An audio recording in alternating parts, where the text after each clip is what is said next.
Presidential Commission of Inquiry to request Prime Minister Ranil Wickremesinghe to testify.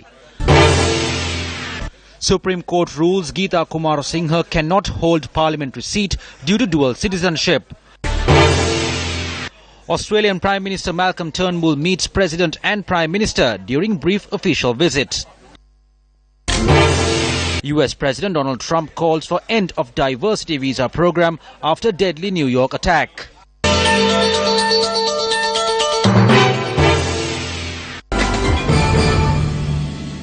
The Presidential Commission of Inquiry to investigate and inquire into the issuance of Treasury bond is to request Prime Minister Ranil Wickremesinghe to testify before the Commission.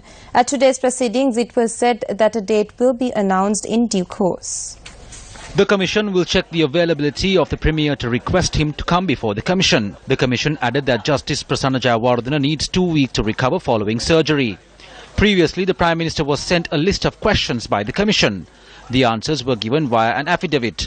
The content of the questionnaire has not been made public. Proceedings of the Presidential Commission of Inquiry investigating the bond issue resumed the hearing of evidence today following the President's approval to extend the Commission's term by a further 6 weeks.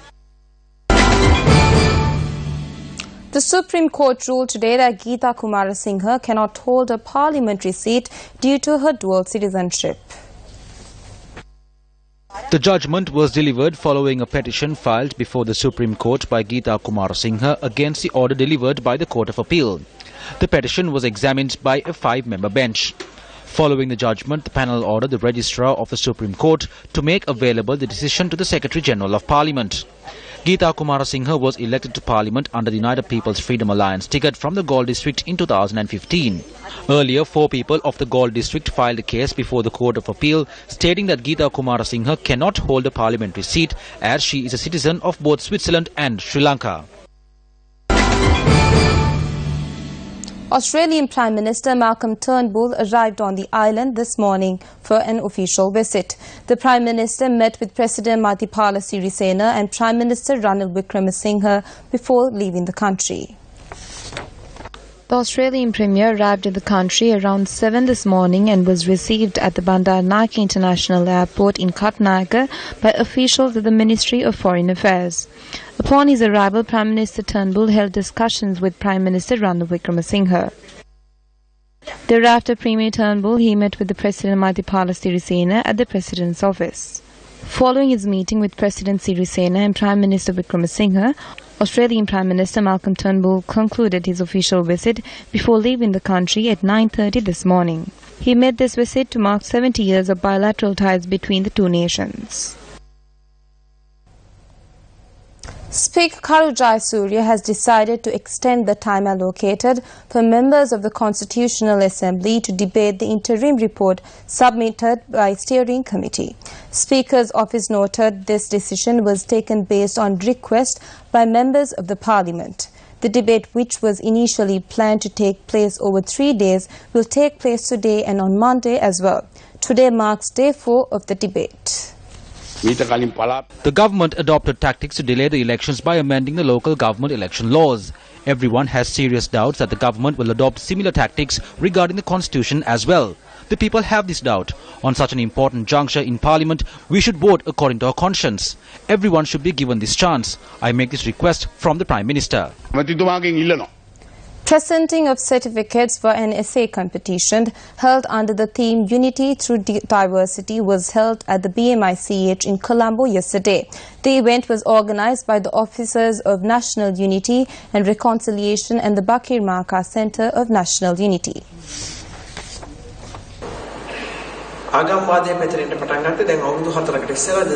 Religious extremism began to spread around 4 years ago in 2013. Until then, these sentiments were not there in this country. I believe that because of extremist politics and the incidents caused because of such politics, the country is being dragged into the abyss. There may be better roads than before, there may be more electricity connections, there may be more telephones or schools, but spiritually Sri Lankans have not moved ahead.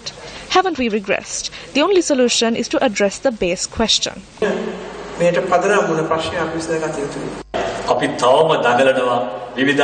We still speak about creating a society which is united through diversity. We have failed to create such a society. We finished off a separatist war. However, our society has not been able to move away from separatist ideologies. We have a responsibility to defeat these separatist ideologies which are being spread for the sake of narrow political and economic gains. Following an event held in Bhattaramulla yesterday, former Minister of Higher Education, Minister S.P. Disanayake, commented on issues surrounding SITEM. There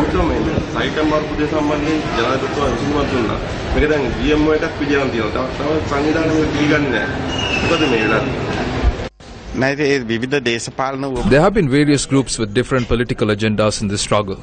They didn't do this because they didn't like SITEM. They didn't do it because of the children or because of medical education. They put people onto the streets because of their political agendas. They wasted around 2 years for these medical students. We should not allow them to continue. The vice-chancellors, deans, section heads and lecturers should immediately recommence educational activities and change the situation. When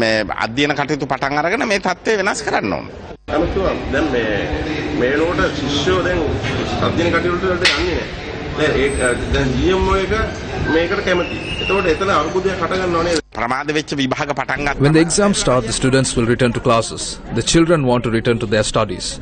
They were forced to stay out. They didn't want to. When we create the necessary background, they will return to classes. One person died in a brawl between two people in Orugodawatta, Vallampitiya. The incident took place yesterday following an argument between two individuals which led one person being stabbed with a sharp weapon. The victim, a 28-year-old resident of Satama Place, Vallampitiya, died due to injuries sustained in the stabbing. Our correspondent notes that one suspect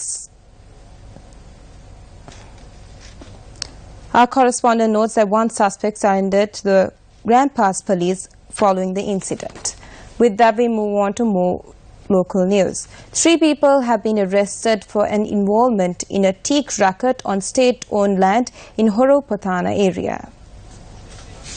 Police said a stock of teak worth over 800,000 rupees was seized from the suspects. According to the report, the suspect had been involved in the racket for several years. The suspects are scheduled to be produced before the Kapitagola Magistrate Court today. This is a wrap of Lunchtime News. Do join us again at 1:55 with more news.